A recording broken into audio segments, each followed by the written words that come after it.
Selamu alaikum. Para se të veja shamin, kam pas marrë një kredi, thot. Am pranohet shamia sepse e paguaj atë, dhe më thonë kredin akoma. Aleikum salam rahmatullah. Allahu azza jall ta pranoft vendosin e mbulesës dhe ta falt marrën e kredis. Të dyja janë se cila në vete. Kredia është haram, pra me kamat është fjala.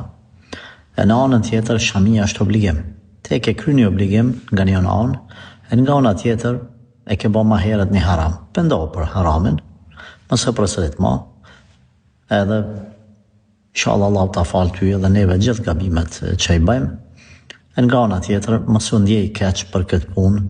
Elhamdulillah, ma mirë që ke vendosë shamin edhe pse ke kredi, sësa as shami edhe nga ana tjetër me pas kredi. Pra janë dy ibadete ose dy gjëra, njëra ibadet tjetri mëkat, që janë të ndarë njëri me tjetrin dhe nuk kushtohet shamia pse ki kredi mos me tu pranu. Allah na përmirësoj gjithëve.